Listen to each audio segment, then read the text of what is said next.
You're listening to Skeptoid. I'm Brian Dunning from Skeptoid.com. Debunking the Moon Truthers. Part 1. The Life and Times of the Moon Hoax Conspiracy. Yes, it's a 3-part Skeptoid episode, the first one ever, and it took more than 500 episodes to get me to finally address the moon landing hoax conspiracy. To those who follow science, the claims that we never went to the moon are the most tiresome and foolish of the conspiracy theories.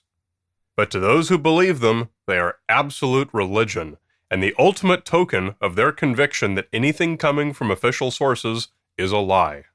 Today we're going to begin our in-depth analysis of the moon landing conspiracy, of those who believe in it, and a survey of the facts and figures of the basic narrative.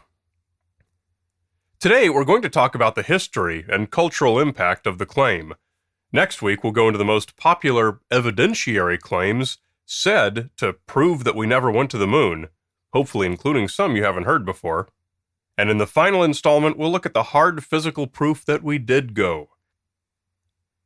The basic narrative of the moon truth conspiracy theory, as you probably know, is that NASA faked the Apollo missions and nobody ever actually went to the moon. As with most conspiracy theories, there's all sorts of variations on the claims of what actually did happen, while the only thing they have in common is that no men actually landed on the moon. Some believe the Apollo missions orbited the moon but did not land. Some believe they never went farther than Earth orbit. Some believe the Apollo spacecraft flew but were unmanned. Some believe they never launched anything at all. The astronauts performed their moonwalks on a movie set, and fake transmissions were provided to the TV networks for broadcast. The reasons given for why the government would have gone to all this trouble range from simply distracting Americans' attention from the unpopular war in Vietnam, to fooling the Soviets into thinking they lost the Cold War, to protecting NASA's budget by appearing to spend it on something supremely impressive. A big question we have to answer is, what's the point of even talking about this? The people who believe it have already heard the science-based responses to their claims 100 times, and rejected them 100 times. Their minds are riveted shut to anything but their preferred narrative. We'll not be changing any of their minds today, and the rest of us aren't in denial, and aren't asking these made-up, shoehorned questions that try to raise doubt where none exists. So, who's this episode for? Nobody? Well, maybe for somebody. Polling data has, for decades, consistently shown that some 6 to 7% of Americans believe the moon landings were faked, and even scarier, about 4 times as many Europeans agree with them. That's a lot more than the hardcore, YouTube-obsessed serial conspiracists. It includes tens of millions of ordinary folks who are otherwise as rational as you or I. It seems there must be something deeply compelling about this odd belief. American moon truthers differ from most other conspiracy theorists in one fascinating metric: political affiliation. Most conspiracy theorists skew heavily conservative, which is not surprising. The fundamental ideology of conspiracy theories is distrust of the government, and one basic difference between the left and the right is that the left tends to favor larger government and the right tends to favor smaller government. We'd expect those who distrust the government to gravitate toward any ideology that minimizes it. And that's the basic reason conspiracy theorists tend conservative. But moon truthers are different. Paradoxically, most of them skew liberal, according to the survey data. To understand why, we can look at what the Apollo program represented. The moon landings were a great American triumph. In particular, beating the Soviets to the moon was the quintessential victory of capitalism over communism. Ideologically, capitalism beating communism is more appealing to the conservative than to the liberal. Thus, a conspiracy theory doubting such a victory is more ideologically appealing to the liberal. So now when we look at the conspiracy theory community in its totality, many of the pro-capitalism conservatives tend to drop out of moon truthing, leaving a rare liberal majority. Therein lies the difference. The Apollo program was started in 1961 during the height of the United States Cold War with the Soviet Union. Tensions were rising sharply. The United States had just failed with its Bay of Pigs attempt to overthrow Fidel Castro using proxy troops, and the Soviet Union prepared to move nuclear missiles into Cuba. In May of 1961, President John F. Kennedy proposed landing a man on the moon and returning him safely to the Earth. Whether the missiles would fly or not, this war was to be fought on the propaganda front as well. Moon truthers have long drawn upon the importance of the propaganda war as support for their belief that the United States would have done anything to at least make it appear they were winning it. Neither the United States nor the Soviet Union was above deception in the war to convince the world their side was the stronger. The Soviets took the absolute world airspeed record in 1962 with a plane they called the YE-166, which it turned out didn't exist. It was a modified YE-152 fighter plane. But they didn't want us to know it could go that fast. The United States responded in 1965 by taking the record back using the YF-12A, an early version of the famous SR-71. But the plane was depowered so much, in order to fly only just fast enough to break the record, that the pilots reported difficulty in controlling it at speeds as slow as Mach 3. They set 6 different records, all for propaganda purposes, every one of them deceptive, in that none revealed the aircraft's true capability. It was a response to the Soviets' own deceptive record. No doubt, neither side hesitated to hoodwink in the name of propaganda. Changing the model number of a plane, or pulling back on a throttle, are one thing, but faking a manned moon landing, and then successfully maintaining the fraud for 50 years?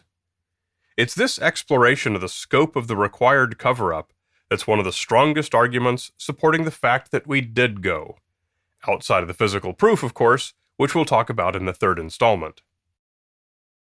It's been estimated that 400,000 people were part of the Apollo program, including NASA personnel and the many subcontractors.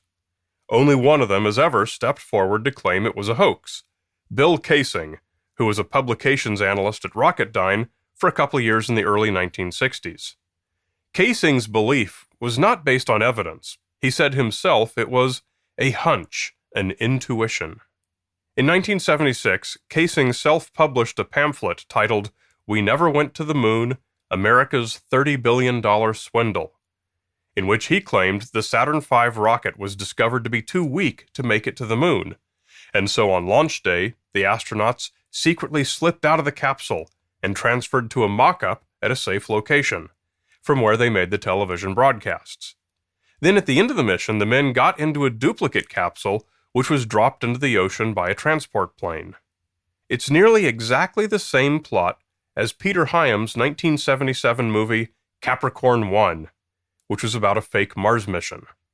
Kaysing sued for copyright infringement, but the case was dismissed, and Kaysing said it was because the powerful government faked the movie script's copyright date.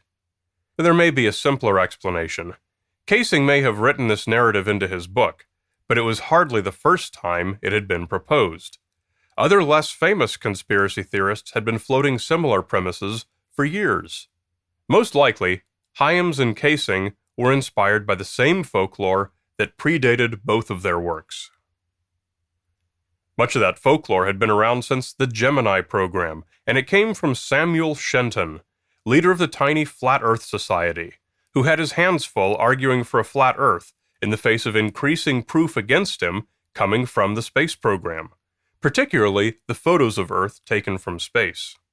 Upon Shenton's death in 1971, the society was taken over by Charles and Marjorie Johnson of the Covenant People's Church, who continued charging NASA with hoaxing the Apollo program, based on their Christian fundamentalist belief that the Earth must be flat.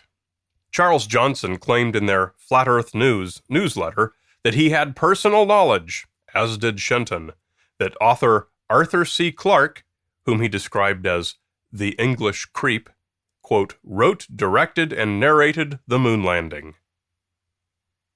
It was 20 years before another famous name, this time from Hollywood, became attached to the moon hoax, and it came in the form of a satirical post to a Usenet news group titled Stanley Kubrick and the Moon Hoax.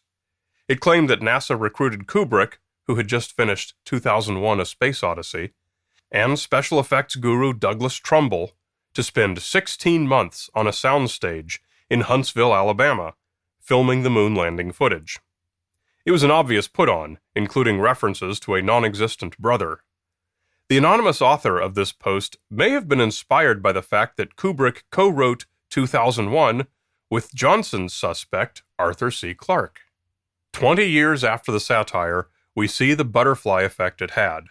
The 2013 film Room 237 portrayed the Kubrick conjecture, and in those intervening years it has come to not only be taken seriously, but has grown into a tapestry of staggering proportions. It is 100% evidence-free, yet fills volumes with its intricacies and constructs. As one of the most famous directors in the world, just about everything about Kubrick's life and work from those years is documented, and he doesn't seem to have ever disappeared for 16 months. But forget about that. Landing on the moon once would have been enough to win the propaganda war with the Soviets, and there would have been no need to sextuple the risk of the hoax being discovered by repeating the feat 5 more times. But forget about that too. 3,500 journalists from all over the world investigated, researched, reported, and actually watched every moment of Apollo 11 from beginning to end. And nobody uncovered the slightest indication that everything was not as it seemed. But let's even forget about that. The Moon Truther movement is not about likelihood or plausibility or even facts, but about conspiratorial ideology. Next week, we're going to uncover some of the most dramatic results of that ideology when we look at the Moon Truthers' specific claims.